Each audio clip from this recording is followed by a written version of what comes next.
Hello दोस्तों, नमस्कार। स्वागत है आप सभी का हमारे YouTube channel crescent education classes में। दोस्तों, आज हम अर्थ एवं संख्या अधिकारी भर्ती परीक्षा का पेपर लेकर आए हैं। इको एंड स्टैटिस्टिकल ऑफिसर 2019 की ये परीक्षा है दोस्तों, और ये पेपर 2019 में ही आयोजित किया गया था आयोग के द्वारा। इसके दो पार्ट हैं, एक फर्स्ट पेपर है, सेकंड पेपर है। सेकंड पेपर को हम डिस्कस नहीं करेंगे, हम फर्स्ट पेपर को डिस्कस करेंगे। फर्स्ट पेपर के भी दोस्तों दो सेक्शन है, सेक्शन ए और सेक्शन बी। सेक्शन बी में स्टैटिस्टिक्स के क्वेश्चंस हैं तो उनको हम डिस्कस नहीं करेंगे। हमारा फोकस सेक्शन ए के प्रश्नों पर ही रहेगा, जो कि जीके और जीएस पर आधारित है। तो कुल मिला के 50 प्रश्न हम इस वीडियो में डिस्कस करेंगे। तो चलिए वीडियो को शुरू करते हैं। तो फ्रेंड्स, आज हम डिस्कस करेंगे ईएसओ का paper, economics and statistical officer 2019। और पहला प्रश्न देखिए, कनिष्क बौद्ध धर्म के किस संप्रदाय का अनुयायी था? कनिष्क बौद्ध धर्म के किस संप्रदाय का अनुयायी था? हीनयान, महायान, वज्रयान या फिर इनमें से कोई नहीं।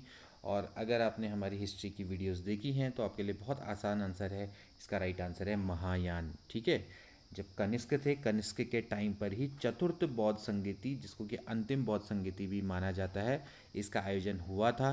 कहाँ हुआ था? कुंडलवन, कश्मीर में। कुंडलवन, कश्मीर में इसका आयोजन किया गया था। ठीक है, और इसके अध्यक्ष कौन थे? वसुमित्र। ठीक है, और इसके उपाध्यक्ष थे अश्वघोष। अश्वघोष कौन थे? ये एक महाकवि थे बौद्ध धर्म के। ठीक है ना, और इनके ही समय पर, यानी कि चतुर्थ संगति में ही बौद्ध धर्म दो शाखाओं में बट गया, हीनयान और महायान। ठीक है, हीनयान वही पुराने वाले बौद्ध धर्म के थे, महायान जो नए इनमें से निकल कर आए, और जो कनिष्क था वही महायान का अनुयायी था। ठीक है ना, इस संप्रदाय का ये अनुयायी था। तो बहुत इंपॉर्टेंट चीज़ें हैं, हमने इसके बारे में आपको बताया भी है पहले। अगला प्रश्न देखिए। अगला प्रश्न देखिए, निम्न में से कौन सा युग्म सुमेलित नहीं है? आपको बताना है कि कौन सा युग्म सुमेलित नहीं है। इधर साइड पे पुस्तक है और राइट साइड पे राइटर लिखा हुआ है। मेघदूत कालिदास की है, बिल्कुल है। कामसूत्र वात्सायन की है, पृथ्वीराज रासो चंद्रबरदई द्वारा लिखी गई है। लेकिन कथा सरित सागर ये दंडी की नहीं है, ये आपका गलत हो गया। ठीक है, कथा सरित सागर दोस्तों ये सोमदेव के द्वारा लिखी गई है। ठीक है, सोमदेव भट्टराव, पूरा नाम लिख देते हैं। सोमदेव भट्टराव के द्वारा लिखी गई ये पुस्तक है, और ये संस्कृत का एक शिरोमणि ग्रंथ इसको आप कह सकते हैं, संस्कृत कथा साहित्य का। ठीक है, तो इसकी रचना की गई थी सोमदेव भट्टराय के द्वारा। ठीक है, दंडी की कौन सी है? 10 कुमार चरितम। ठीक है, तो इस तरह से प्रश्न भी आ सकता है। तो दंडी द्वारा जो लिखी गई पुस्तक है वो है 10 कुमार चरितम। अगला प्रश्न देखिए, निम्न में से भारत किस संगठन का सदस्य नहीं है? किस संगठन का सदस्य भारत नहीं है, आपको बताना है। G15, संयुक्त राष्ट्र संघ, आसियान या फिर राष्ट्रमंडल। तो भारत G15 का सदस्य है, संयुक्त राष्ट्र संघ का भी सदस्य है, राष्ट्रमंडल का भी सदस्य है, लेकिन आसियान का सदस्य नहीं है। आसियान क्या है दोस्तों? दक्षिण पूर्वी एशियाई राष्ट्रों का संगठन है। ठीक है, तो इसमें कुल मिला के 10 देश हैं, 10 दक्षिण पूर्वी एशियाई देशों का समूह है। ठीक है, जो आपस में आर्थिक विकास और समृद्धि को बढ़ावा देने और क्षेत्र में शांति और स्थिरता कायम करने के लिए कार्य करते हैं। ठीक है, तो इनका मुख्यालय है इंडोनेशिया। ठीक है, और राजधानी इनकी कहाँ पर है? जकार्ता। ठीक, यानी कि जकार्ता में ही, इंडोनेशिया में जकार्ता की जो राजधानी, मतलब जो इंडोनेशिया की राजधानी जकार्ता है, वहीं इनका मुख्यालय है। ठीक है, 1967 के अराउंड पे हुई थी इनकी स्थापना। ठीक, तो ये आप ध्यान रखेंगे, जो दक्षिण पूर्वी एशियाई देशों का संगठन है 10, उनको ही क्या बोला जाता है? आसियान बोला जाता है, और भारत इसका सदस्य नहीं है। अगला प्रश्न देखिए, वर्ष 2018 में निम्न में से किस देश का मानव विकास सूचकांक यानी कि एसडीआई सूचकांक सर्वाधिक रहा? अब ये उस समय का प्रश्न है, तो इसका राइट आंसर है नॉर्वे। ठीक है, अब हम बात करेंगे 2020 की, क्योंकि अभी 2020 का हो चुका है मानव विकास सूचकांक, लेकिन 2021 का भी जारी नहीं हुआ है, ये दिसंबर के अराउंड पे जारी होगा। तो मैं आपको बताऊं तो जो 2020 है उसमें एसडीआई में सबसे टॉप पे जो देश है वो फिर से क्या है? नॉर्वे ही है। ठीक है।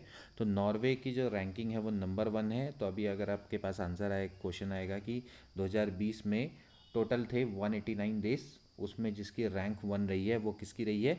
नॉर्वे की रही है। ठीक है। और भारत की रैंक कितनी रही है? 131। तो बहुत नीचे है रैंक। तो 131 रैंक पर है। पाकिस्तान की रैंक है 154। ठीक है। तो भारत की रैंक इसमें 131वीं रही है। हो सकता है कि ये पूछ क्वेश्चन आ जाए। तो टोटल थे इसमें 189 देश, उसमें से भारत की रैंक है 131 और नॉर्वे टॉप पर है।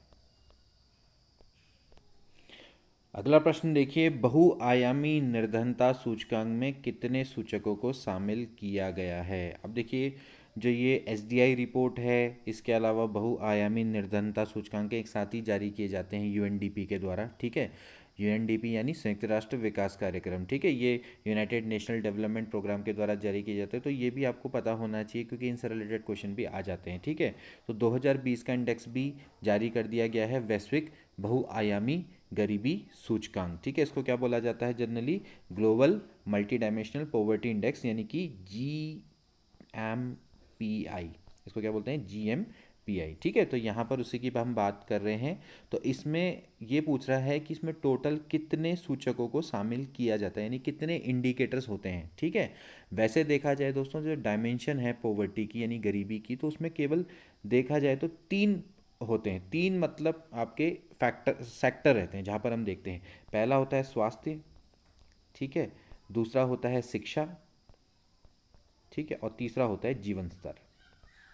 ठीक है। जब हम गरीबी के सूचकांक को मेजरमेंट करते हैं तो स्वास्थ्य, शिक्षा और जीवन स्तर, इसको देखा जाता है, यानी कि health, education and standard of living. ठीक है। अब इसके अंडर टोटल मिला के आपके कितने होते हैं? 10 इंडिकेटर होते हैं, यानी कि कुल 10 सूचकों को शामिल किया जाता है, जिसके आधार पर ये GMPI इंडेक्स को जारी किया जाता है। ठीक है। तो आई होप कि आपको समझ में आ गया होगा। जैसे हेल्थ है, जैसे स्वास्थ्य है, तो स्वास्थ्य के अंदर क्या क्या आ जाएगा भाई? न्यूट्रिशन आ जाएगा, चाइल्ड मोर्टेलिटी आ जाएगा। ठीक है। इसी तरह से एजुकेशन में आता है कि भाई years of schooling, school attendance, है ना। तो इस तरह के कई सारे इनके अंदर इंडिकेटर्स होते हैं। और वैसे तो 3 होते हैं। कौन कौन होते हैं? Health, education and standard of living. तो ये दिखाते हैं, ये these are the dimensions of poverty. इनको क्या बोला जाता है? डायमेंशंस ऑफ पॉवर्टी, यानी आयाम किसके? निर्धनता के आयाम। तो निर्धनता के 3 आयाम होते हैं, स्वास्थ्य, शिक्षा और जीवन स्तर। और इसके अंदर टोटल मिला के 10 सूचक यानी इंडिकेटर होते हैं। तो इसका राइट आंसर क्या हो जाएगा? 10 हो जाएगा। ठीक है। अब इसके बाद देखिए, सतत विकास लक्ष्यों को प्राप्त करने का निर्धारित समय है। तो ये भी दोस्तों क्या है? सतत विकास लक्ष्यों को प्राप्त करने के उद्देश्य से ही जारी किए जाते हैं। ये जो दोनों चीज़ें हैं ना, ऊपर हमने बात करी HDI की और दूसरी बात करी हमने बहुआयामी निर्धनता सूचकांक की। तो यहाँ पर जो सतत विकास लक्ष्य है वो दोस्तों, उसका जो काल है वो कितना है? 2030। ठीक है। सतत विकास लक्ष्य को प्राप्त करने का निर्धारित जो समय है वो अभी 2030 है। ठीक है। तो दोस्तों, एक तरह से जो बहुआयामी निर्धनता सूचकांक है, जो 2020 वाला है, वो एक्चुअली क्या करता है? वो 10 वर्ष पहले ही जो आपकी वैश्विक गरीबी है उसकी एक ब्रॉड तस्वीर को बताता है। ठीक है। तो इसका मतलब ये है कि जो हमें 2030 में जो हमारे लक्ष्य बनाए गए हैं, यानी कि सतत विकास लक्ष्य, इसको क्या बोला जाता है? सस्टेनेबल डेवलपमेंट गोल जो बनाए गए हैं, तो उनका लक्ष्य यही है दोस्तों कि हर जगह अपने सभी रूपों में गरीबी को समाप्त करना। तो यानी कि जो ये हमारा बहुआयामी निर्धनता सूचकांक है, ये एक तरह से एक ब्रॉड तस्वीर को पेश करता है कि हम अपने सतत विकास लक्ष्य को प्राप्त कर पाएंगे या नहीं कर पाएंगे। तो ये जो तीनों क्वेश्चंस अगर आप देख सकते हैं, ये तीनों आपस में कोरिलेटेड है। ठीक है। कि वर्ष 2018 का मतलब यही वाला कि मानव विकास सूचकांक, बहुआयामी निर्धनता सूचकांक और सतत विकास लक्ष्य। तो इस तरह से देखिए दोस्तों, किस तरह से आपके क्वेश्चंस आपस में कोरिलेटेड होते हैं। ठीक है। अगला प्रश्न देखिए, गढ़वाल क्षेत्र की सबसे बड़ी जनजाति है। गढ़वाल क्षेत्र की सबसे बड़ी जनजाति कौन सी है? थारू, बोक्सा, जौनसारी, भोटिया। तो इसका राइट आंसर क्या है? जौनसारी। ठीक है। गढ़वाल क्षेत्र की सबसे बड़ी जनजाति जौनसारी कहलाती है। जौनसारी जाति की दोस्तों अगर हम बात करें जौनसारी जनजाति की, तो इनका निवास स्थान कहाँ पर है? लघु हिमालय के उत्तर पश्चिमी भाग का भाबर क्षेत्र। ठीक है। जिसको कि क्या बोला जाता है? जौनसार भाबर बोला जाता है। तो इसके अंतर्गत देहरादून में चक्राता, कालसी, त्यूनी, लाखा मंडल, ठीक है, इसके अलावा टिहरी का जौनपुर क्षेत्र, उत्तरकाशी के भी कुछ क्षेत्र इसके अंतर्गत आते हैं, ठीक है। और जो देहरादून की जो कालसी, चक्राता और त्यूनी तहसील है, इसी को क्या बोला जाता है, जौनसार बाबर बोला जाता है, ठीक है। और यहाँ पर ही आपकी जौनसारी जनजाति पाई जाती है। तो ये गढ़वाल की सबसे बड़ी जनजाति है। अगर हम बात करेंगे कुमाऊं की तो वो कौन सी होगी, थारू। और उत्तराखंड की भी सबसे बड़ी कौन सी है, थारू जनजाति ही कहलाती है, ठीक है। थारू सबसे ज़्यादा है। और कहाँ पर है मुख्यतः, उधम सिंह नगर जिले में खटीमा, किच्छा, नानकमत्ता, सितारगंज ना, तो यहाँ पर थारू समुदाय उत्तराखंड और कुमाऊं क्षेत्र का सबसे बड़ा जनजातीय समुदाय है, ठीक है। ये सब चीज़ें आपको पता होनी चाहिए। इसके बाद ओजोन परत की मोटाई मापी जाती है, किस में मापी जाती है, डाप्सन यूनिट में। इसके बारे में पहले ही डिस्कस कर चुके हैं। अगला प्रश्न देखिए, पारंपरिक नृत्य उत्सव रम्माण चमोली जनपद के किस गांव से संबंधित है। रम्माण, इसके बारे में आपने सुना होगा दोस्तों, यूनेस्को ने भी इस धार्मिक उत्सव को विश्व धरोहर में शामिल किया है, ठीक है। तो इसके बारे में आपसे पूछ रहा है कि भाई चमोली है वो किस गांव से संबंधित है, ठीक। तो ये जो रम्माण उत्सव है दोस्तों, ये सलूड़ गांव से संबंधित है या सलूर से संबंधित है। तो सलूड़ डुंगरा इसका राइट आंसर है, ठीक है। तो जो चमोली के गांव हैं सलूड़ डुंगरा, यहाँ पर बैसाखी में ये आयोजित होता है, ठीक है। और क्या है, ये आपका नृत्य उत्सव है, पारंपरिक नृत्य उत्सव है, 500 वर्ष पुराना है ये, ठीक है। और इसके समय पर क्या होता है, रामायण का पाठ किया जाता है, ठीक है, रामायण पाठ किया जाता है। तो काफ़ी इम्पॉर्टेंट ये उत्सव है और यूनेस्को ने इसको धार्मिक उत्सव को विश्व धरोहर में भी शामिल किया है, ठीक। तो सलूड़ डुंगा इज़ अ राइट आंसर। अब डी वाला, अब अगला प्रश्न देखिए, उत्तराखंड राज्य में जनसंख्या नीति लागू हुई थी वर्ष में, 2006, 2004, 2002 या फिर 2005। तो इसका राइट आंसर है दोस्तों 2002, ठीक है। उत्तराखंड में जनसंख्या नीति 2002 में लागू हुई थी। अगर हम भारत की बात करें तो 2000 में स्टार्ट हुआ था जनसंख्या नीति का। और उत्तराखंड एकलौता एक ऐसा राज्य था जिसने अपनी जनसंख्या और स्वास्थ्य नीति दोनों समय पर लागू की थी 2002 में, ठीक है।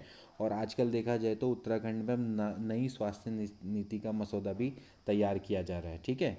तो अब आप ध्यान रखेंगे कि उत्तराखंड राज्य में जनसंख्या नीति कब से लागू हुई थी, 2002 से। और जनसंख्या नीति भी और स्वास्थ्य नीति दोनों 2002 में लागू हुई थी, ठीक है।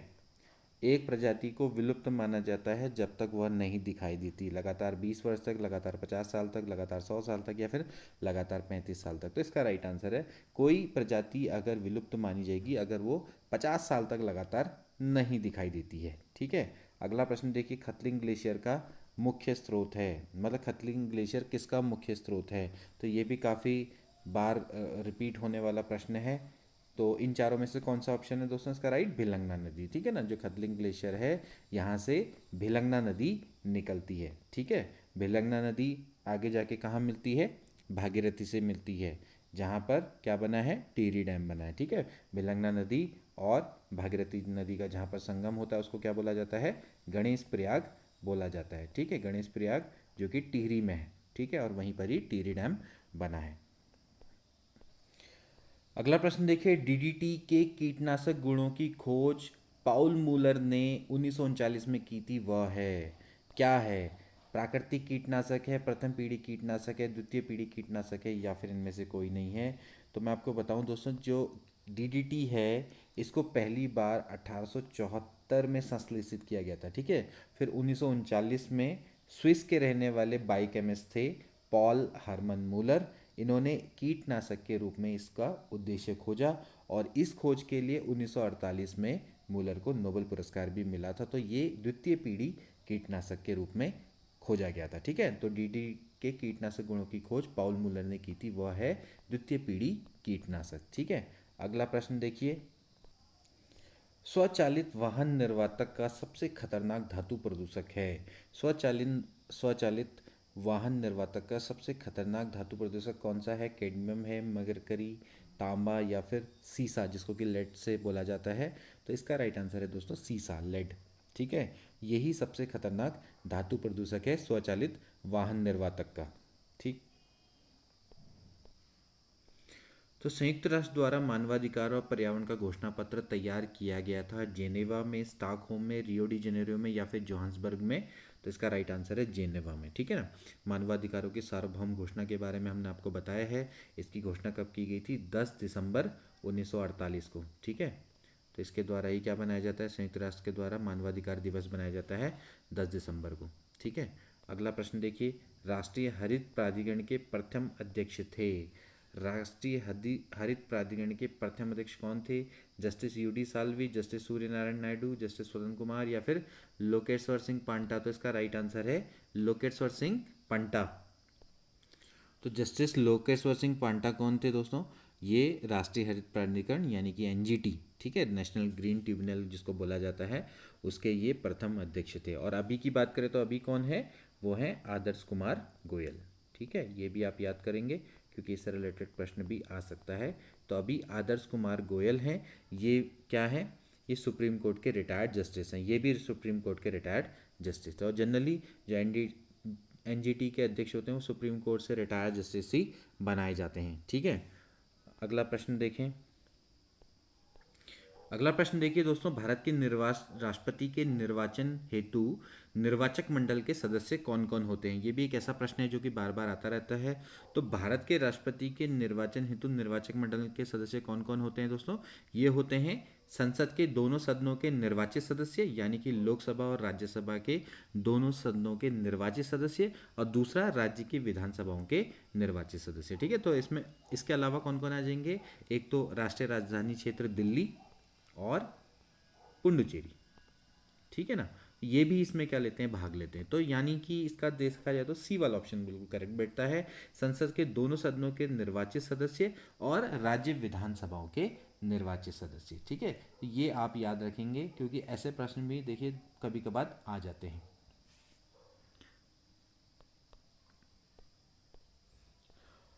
भारतीय संसद की कार्रवाई में शून्यकाल का क्या अर्थ है? काफ़ी अच्छा प्रश्न है कि भारतीय संसद की कार्रवाई में शून्यकाल का क्या अर्थ होता है।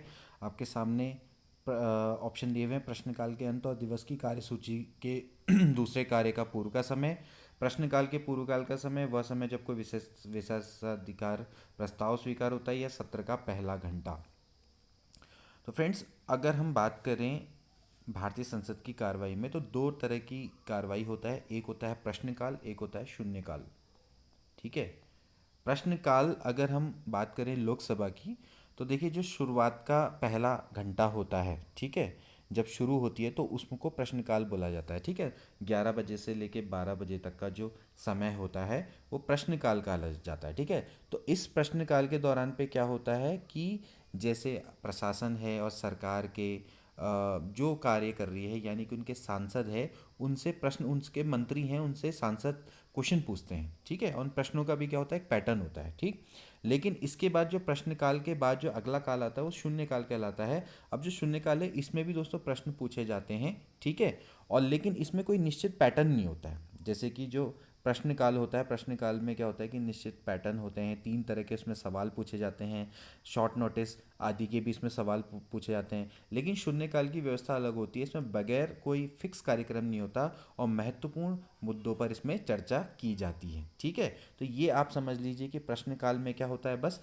दोनों में ही प्रश्न पूछे जाते हैं, लेकिन प्रश्नकाल में क्या होता है, फिक्स पैटर्न होता है।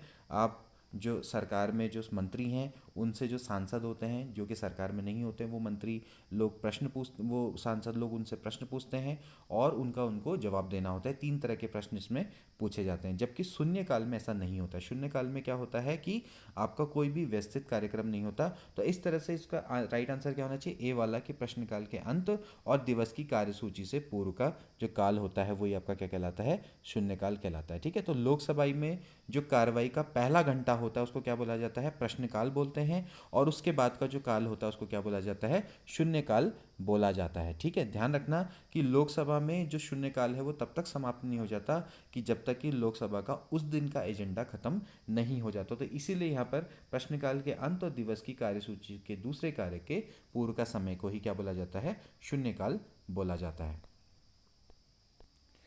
भारत के पहले 2 राज्य कौन थे जिन्होंने 1959 में पंचायत राज व्यवस्था स्थापित करी थी? काफ़ी अच्छा प्रश्न है।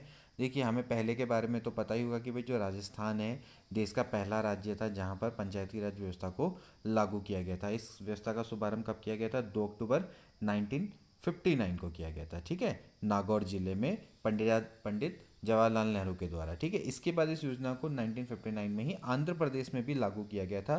तो पहले दो राज्य कौन कौन से होंगे? राजस्थान और आंध्र प्रदेश। अगला प्रश्न देखिए, 73 संविधान संशोधन में नगर पंचायतों में महिलाओं हेतु 1/3 सीटों का आरक्षण का प्रावधान किस अनुच्छेद के अंतर्गत किया गया है?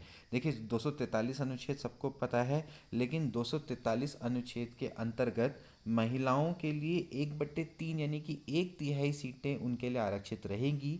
30% या 33% मान लीजिए, इन सीटों का आरक्षण का प्रावधान दोस्तों अनुच्छेद 243D में किया गया है। ठीक है, अगला प्रश्न देखिए, सर्वोच्च न्यायालय के न्यायिक पुनरीक्षण से क्या अभिप्राय है? सर्वोच्च न्यायालय के न्यायिक पुनर्निरीक्षण या फिर पुनरावलोकन से भी कह सकते हैं, इससे क्या अभिप्राय है? न्यायिक प्रशासन का पुनरावलोकन करने का अधिकार, न्यायालय द्वारा कानून की व्याख्या का अधिकार, उन अधिनियमों को अवैध घोषित करने का अधिकार जो संविधान के प्रतिकूल है, या फिर न्यायालय द्वारा अपने निर्णय पर पुनः विचार का अधिकार। ठीक, तो सर्वोच्च न्यायालय का न्यायिक पुनर्निरीक्षण से अभिप्राय क्या होता है दोस्तों? कि ये एक तरह से उन अधिनियमों को अवैध घोषित करने का अधिकार है जो संविधान के प्रतिकूल हैं। ठीक है, यानी कि ये किसी भी कानून की संवैधानिक वैधता का निरीक्षण है कि वो संवैधानिक रूप से वैध है या नहीं है। तो अगर कोई ऐसा अधिनियम कार्यपालिका के द्वारा बनाया जाता है तो वो उसको क्या कर देगा दोस्तों? अगर उसको लगता है कि सर्वोच्च न्यायालय को कि वो संविधान के प्रतिकूल है तो उसको अवैध घोषित कर देगा। ठीक, तो सर्वोच्च न्यायालय के न्यायिक पुनर्निरीक्षण का अभिप्राय क्या है? कि उन अधिनियमों को अवैध घोषित करना जो कि संविधान के प्रतिकूल है। ठीक है, तो ऐसे अधिनियम बनाए जा सकते हैं कार्यपालिका के द्वारा। ठीक है, तो ये बहुत इंपॉर्टेंट है। तो इसमें अनुच्छेद नंबर 13, अनुच्छेद नंबर 32 और अनुच्छेद नंबर 226, इन 3 अनुच्छेद के द्वारा सर्वोच्च न्यायालय और हाई कोर्ट, उच्च न्यायालय, इनको न्यायिक पुनर्वालोकन की शक्ति दी गई है। ठीक है, कि ये पुनर्निरीक्षण कर सकते हैं। ठीक है, उन अधिनियमों का जो कि संविधान के प्रतिकूल हैं या नहीं है, उनको क्या कर सकते हैं? ये उनका पुनर्निरीक्षण कर सकते हैं। तो बहुत अच्छा ये प्रश्न है और इसको आप ध्यान में रखेंगे। आगे कई तरह के डिफरेंट टाइप्स में क्वेश्चन आता रहता है। 44वें संशोधन कानून 1978 ने भारतीय संविधान के अनुच्छेद 352 के किस शब्द के स्थान पर सशस्त्र विद्रोह का शब्द जोड़ा? काफ़ी अच्छा प्रश्न है। तो हिंसात्मक आंदोलन, आंतरिक अशांति, षड्यंत्र या फिर संवैधानिक तंत्र की विफलता। तो इसका राइट आंसर है दोस्तों बी वाला, आंतरिक अशांति। ठीक है, भारतीय संविधान के अनुच्छेद 352 के अनुसार यदि भारत के राष्ट्रपति को ऐसा लगता है कि बाहरी आक्रमण या फिर सशस्त्र विद्रोह, पहले क्या होता था इसकी जगह पे आंतरिक अशांति यूज होता था, कि अगर बाहरी आक्रमण या सशस्त्र विद्रोह के कारण भारत की सुरक्षा को खतरा है तो राष्ट्रपति पूरे भारत या किसी एक हिस्से में आपातकाल की घोषणा कर सकता है।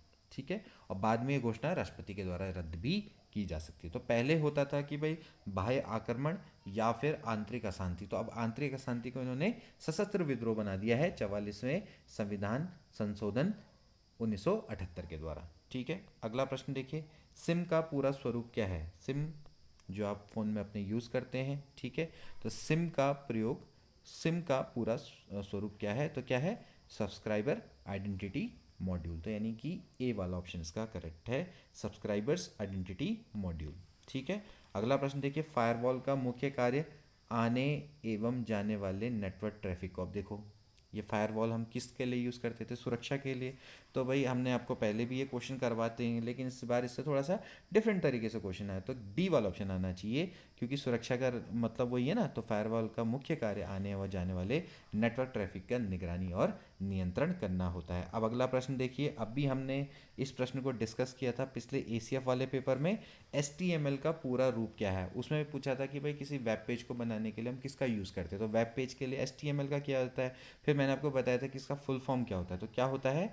Hyper text markup language. तो यानी कि बी वाला ऑप्शन इसका करेक्ट है। ठीक है, हाइपर टेक्स्ट मार्कअप लैंग्वेज। अगला प्रश्न देखिए, CD-ROM निम्नलिखित में से किसका उदाहरण है? CD-ROM, अब CD-ROM किसका उदाहरण है? Magnetic tape, Winchester disk, optical memory या फिर मैग्नेटिक डिस्क। तो इसका राइट आंसर है ऑप्टिकल मेमोरी, इसमें कई लोग मैग्नेटिक डिस्क कर लेते हैं तो वो गलत है। Optical memory is a right answer. CD रोम किसका उदाहरण होता है? ये होता है ऑप्टिकल मेमोरी का उदाहरण होता है। इसमें अगला प्रश्न देखिए, जो कथन सत्य है उसको अपने चयनित करना है। एस्प्रिन और पैरासीटामोल, आपने इन दवाइयों के नाम सुने होंगे, आपको बताना है कि ये कैसे हैं। गैर मादक एवं एनालॉजिस्लिक हैं, ठीक है। इसके बाद एस्प्रिन मादक और पैरासीटामोल गैर मादक एनाल्जेसिक हैं। एस्प्रिन और पैरासीटामोल दोनों मादक और एनाल्जेसिक हैं, ठीक है। और एस्प्रिन और पैरासीटामोल गैर मादक एनाल्जेसिक हैं, ठीक है। तो इसका राइट आंसर है कि दोनों के दोनों ये क्या हैं? गैर मादक एनाल्जेसिक हैं, ठीक है। मतलब कि गैर मादक, मादक का मतलब समझते हैं ना, मादक पदार्थ जिनसे नशा होता है। तो जो एस्प्रिन और पैरासीटामोल जो दोनों हैं, दोनों गैर मादक है, यानी कि इनसे नशा नहीं होता, गैर मादक है। एक मादक पदार्थ होते हैं, गैर मादक पदार्थ होते हैं, ठीक है। तो डी वाला ऑप्शन इसका करेक्ट है, ठीक है। अगला प्रश्न देखिए, एस्पार्टेम, एस्पार्टेन का प्रयोग किया जाता है व्यापक रूप से। ये भी बहुत अच्छा प्रश्न है और बार बार परीक्षाओं में पूछा जाता है।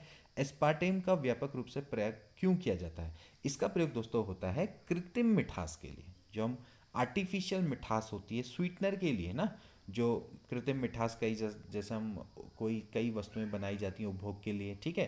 जैसे मिठाइयाँ हो गई, चॉकलेट भी हो सकती हैं, ठीक है। तो उसमें जैसे कृत्रिम मिठास के लिए, स्वीटनर के लिए एस्पार्टेम का प्रयोग किया जाता है। अगला प्रश्न देखिए, विटामिन B12 का जटिल साइनाइड वाला विटामिन है। विटामिन B12 का आपने देखा होगा, ये किससे रिलेटेड है दोस्तों?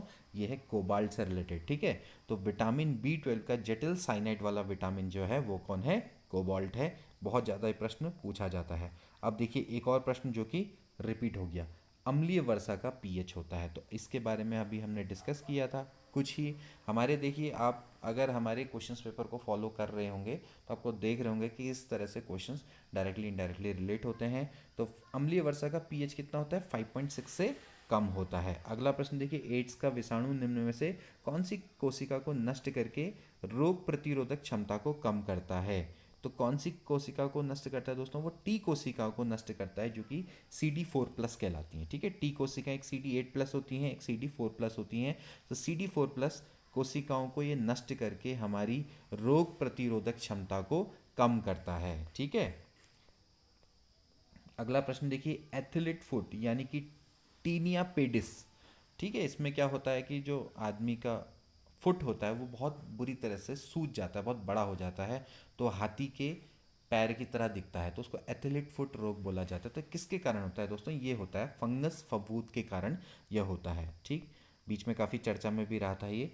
और इसके बाद अगला देखिए, BCG का टीका। अब देखिए BCG के बारे में भी हमने पढ़ा था पिछले वीडियो में। BCG का टीका किसके लिए, कौन सी बीमारी के बचाव में होता है? तो किसके लिए होता है दोस्तों? ये क्षय रोग के बचाव के लिए होता है, ठीक है। क्षय रोग के बचाव में इसका यूज होता है। उस अगर पेपर की बात करें तो उसमें BCG का टीका लगाने में निम्न में से कौन सी बीमारी में लगाया जाता है? तो उसमें तपेदिक लिखा हुआ था, ठीक है। तो तपेदिक हो, टीवी, क्षय रोग, ये तीनों एक ही चीज़ होती है। तो यहाँ पर आप देख लेना कि BCG का टीका लगाने में कौन सी बीमारी का बचाव होता है? क्षय रोग का होता है। उसमें ये था कि तपेदिक के लिए कौन सा टीका लगाया जाता है। तो यहाँ पर इस तरह से प्रश्न देखिए आते रहते हैं रिपीट होके ना। अगला प्रश्न देखिए, बीटी कपास जो कि एक ट्रांसजेनिक फसल है और जिसमें एक जीवाणु का जीन होता है जो इस फसल को बनाता है, ठीक है। मैं इसको थोड़ा छोटा कर देता हूँ, रुको। इस फसल को बनाता है, क्या बनाता है? कीट प्रतिरोधी, नमक प्रतिरोधी, सूखा प्रतिरोधी या फिर वायरल रहित? तो इसका राइट आंसर है कीट प्रतिरोधी, ठीक है। बीटी कपास एक ट्रांसजेनिक फसल है और ये जीवाणु का इसमें एक जीन होता है, एक जीवाणु का जीन होता है जो इस फसल को कीट प्रतिरोधी बनाता है। अब अगला प्रश्न देखिए, वह परिस्थिति जब हृदय स्पंदन की दर 60 प्रति मिनट से कम हो जाती है तो उसे क्या बोला जाता है? यानी कि जब हृदय स्पंदन की दर कम हो जाती है, ठीक, वैसे कितनी होनी चाहिए? 72 के अराउंड होनी चाहिए। तो इसमें उसको बोलते हैं ब्रेडिकार्डिया, ठीक है। क्या बोला जाता है? ब्रेडिकार्डिया बोला जाता है। जब दोस्तों हार्ट बीट तेज हो जाती है तो उसको टाचीकार्डिया बोला जाता है। जैसे टैकीकार्डिया यहाँ पे लिखा हुआ है, तो टाचीकार्डिया या टैकीकार्डिया जो भी बोलो आप इसको, जब हृदय की आपके धड़कने की जो दर है वो बहुत ज़्यादा हो जाती है, मतलब 100 से ज़्यादा हो जाती है ना। वैसे जो नॉर्मल होती है वो 60 to 100 होती है। तो 60 से कम हो जाए तो उसको क्या बोलेंगे, ब्रेडिकार्डिया। और जब तेज हो जाएगी तो उसको क्या बोलेंगे, टाकीकार्डिया बोला जाता है। ठीक है, तो ऐसे प्रश्न आ सकते हैं। निम्न में से कौन सा विटामिन सह एंजाइम के संश्लेषण में भाग लेता है? ये भी काफ़ी अच्छा प्रश्न है। इसका राइट आंसर है विटामिन बी। ठीक है, जो विटामिन होता है वो सह एंजाइम के संश्लेषण में भाग लेता है, विटामिन बी। ये भी काफ़ी अच्छा प्रश्न है। अगला प्रश्न देखिए, पदार्थ का तापमान बढ़ाने पे यदि वैद्युत चालकता का मान बढ़ जाए तो पदार्थ लास्ट में अर्धचालक बन जाता है। ठीक है, अगर पदार्थ का तापमान बढ़ाते हैं तो उसकी वैद्युत चालकता का मान बढ़ जाए तो वो पदार्थ क्या बन जाता है, अर्धचालक बन जाता है।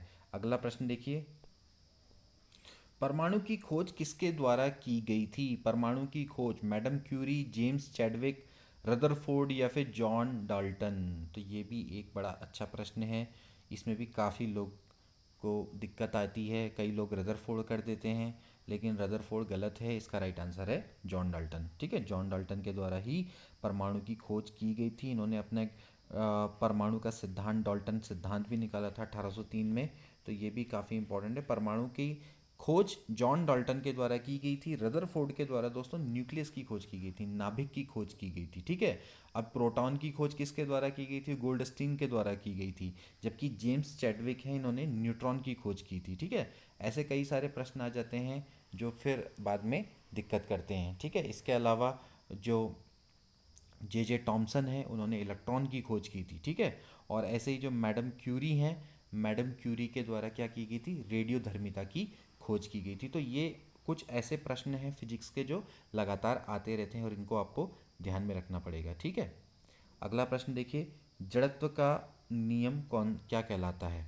जड़त्व का कौन सा नियम है? जड़त्व का नियम, तो जड़त्व का जो नियम है दोस्तों वो कौन सा है? न्यूटन का पहला नियम है। ठीक है, न्यूटन का जो प्रथम नियम है वो जड़त्व का नियम भी उसको बोला जाता है। ठीक है, यानी कि कोई वस्तु अगर वो स्थिर है तो वो स्थिर ही रहेगी, अगर कोई गतिमान है तो वो गतिमान ही रहेगी, अगर उसमें जब तक कि कोई बाहर से एक्सटर्नल फोर्स ना लगाया जाए। और जो एक्सटर्नल फोर्स क्या करेगा, उसकी गति में चेंज ले आएगा, यानी कि उसकी अवस्था में चेंज ले आएगा। अगर वो गतिमान है तो विराम अवस्था में ले आएगा। ठीक है, और प्रत्येक जो वस्तु है अपनी गति में या अपनी स्थिति में परिवर्तन का विरोध करती है। अगर वो गति में है तो गति में रहना चाहती है, विराम में है तो विराम में रहना चाहती है। और इसी गुण को क्या बोला जाता है? जड़त्व बोला जाता है, इनर्शिया बोला जाता है। आपने देखा होगा कि कभी बस रुकती है, ठीक है, अब चलती हुई बस है, वो एकदम रुके तो आप क्या होते हैं, सीधे आगे गिरते हैं आगे ना।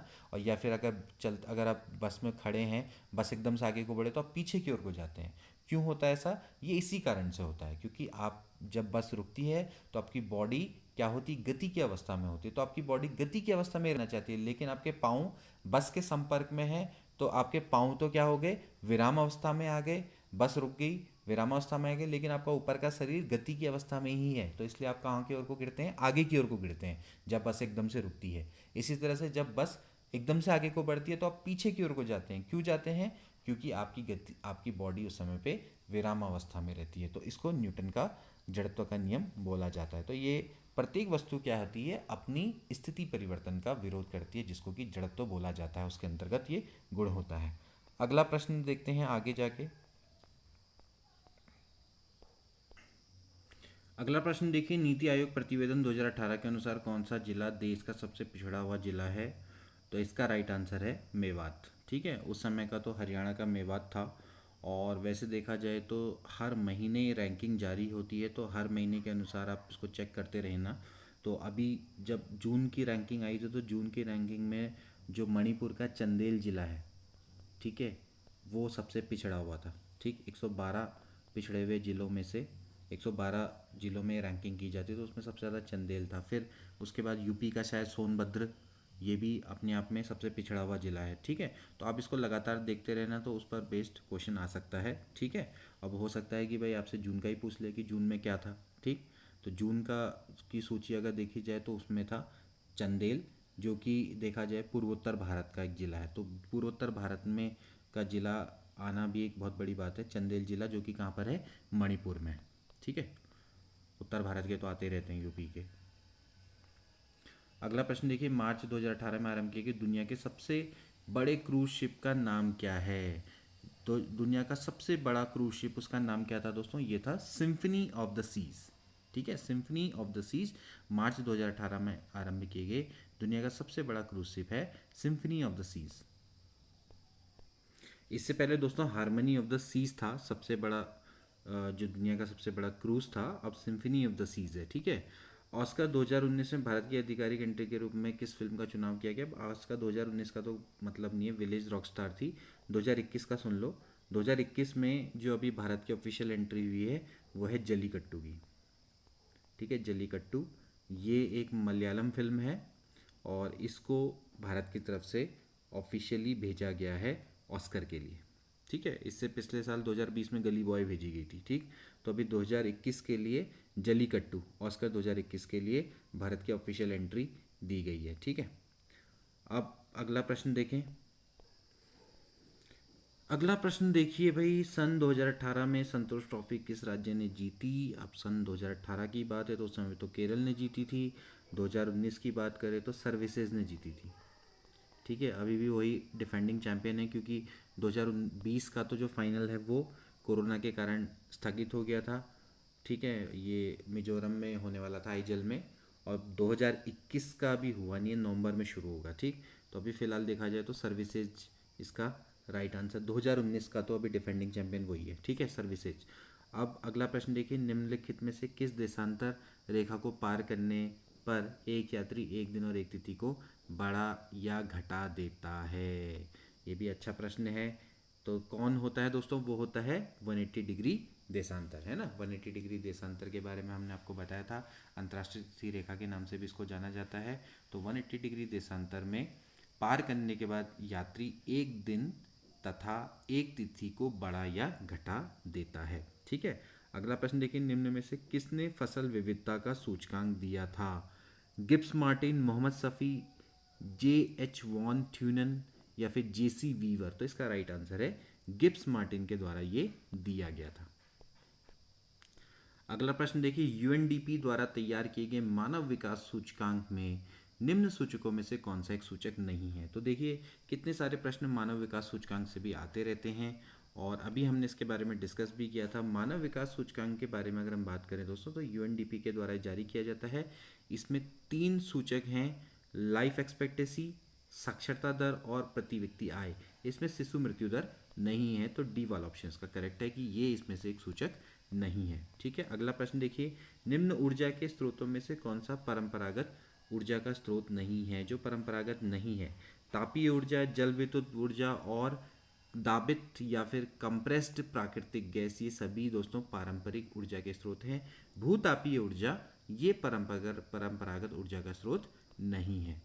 ठीक है, अगला प्रश्न देखो, पानीपत के तृतीय युद्ध में मराठों का पेशवा कौन था?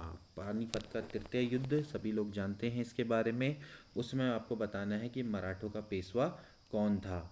बाजीराव प्रथम, माधवराव प्रथम, बालाजी राव द्वितीय या फिर बालाजी बाजीराव? तो इसका राइट आंसर है दोस्तों डी वाला, बालाजी बाजीराव। कब हुआ था पानीपत का युद्ध? पानीपत का युद्ध कब हुआ था दोस्तों? 1761 में। तो पानीपत का तृतीय युद्ध दोस्तों किसके बीच में हुआ था? ये हुआ था अहमद शाह अब्दाली यानी कि अफगान और मराठों के बीच में। उस समय पे मराठा के जो सेनापति थे वो कौन थे? सदाशिवराव भाऊ। ठीक है, सदाशिवराव भाऊ। और उस समय पे मराठों के जो पेशवा थे वो कौन थे? बालाजी बाजीराव थे। और इसका परिणाम क्या हुआ था? इसका परिणाम ये हुआ था कि अफगान जीत गए थे और मराठों का उत्तरी भारत से प्रशासन उठ गया था। ठीक है, तो पानीपत कहाँ है भाई? पानीपत है आपका हरियाणा में, है ना। अब इसके बाद अगला प्रश्न देखिए, ऋग्वेद में कितने मंडल हैं? कितना सिंपल सा प्रश्न है, 10 मंडल हैं।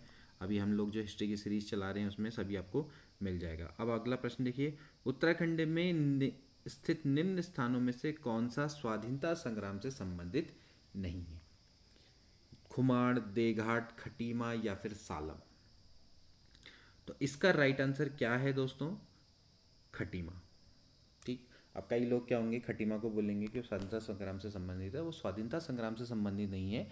खटीमा में जो कांड हुआ था वो उत्तराखंड का एक अलग राज्य बनाने से संबंधित है। वो स्वाधीनता संग्राम से नहीं, स्वाधीनता संग्राम की हम बात जब हम कर रहे हैं तो अंग्रेजों से आज़ादी की बात चल रही है यहाँ पर।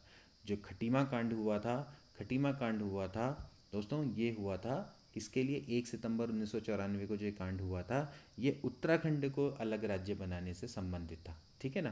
तो यहाँ पर जो खुमाड़ है, देघाट है, सालम है, ये सभी स्वाधीनता संग्राम से संबंधित हैं। तो फ्रेंड्स, ये थे कुछ 50 प्रश्न जो कि अर्थ एवं संख्या अधिकारी परीक्षा से संबंधित थे। आगे के प्रश्न सभी स्टैटिस्टिक्स से रिलेटेड हैं और ये आपके लिए अभी फ़िलहाल उपयोगी नहीं है, तो इनको हम नहीं करवाएंगे। ये स्टैटिस्टिक्स के लिए, जिनके स्टैटिस्टिक्स हैं उनके लिए उपयोगी हैं, इवन स्टैटिस्टिक्स और मैथमेटिक्स के जो बंदे हैं उनके लिए उपयोगी है। तो फिलहाल हमारा फोकस है सिर्फ जीके जीएस पर, और आपके आने वाले एग्ज़ाम के लिए ये काफ़ी उपयोगी सिद्ध हो सकते हैं। तो अगर आपको हमारा कार्य पसंद आता है तो इसको ज़्यादा से ज़्यादा शेयर करें। मिलते हैं अगली वीडियो में नए पेपर के संग। और मैंने आपको बताया है कि मैं जल्द ही सोमवार से हिस्ट्री और उत्तराखंड जीके की सीरीज़ शुरू करूँगा। आजकल मैं अभी आउटसाइड हूँ, इसलिए हिस्ट्री और उत्तराखंड जीके की सीरीज़ चलाना पॉसिबल नहीं हो पा रहा है, क्योंकि मुझे अभी फ़िलहाल अच्छा कंटेंट नहीं है मेरे पास अवेलेबल। तो इसलिए मैं अभी उस सीरीज़ को चालू नहीं कर पा रहा हूँ। सोमवार से जल्दी ही वो सीरीज़ शुरू हो जाएगी। ठीक है, तो मिलते हैं अगली वीडियो में। Good bye.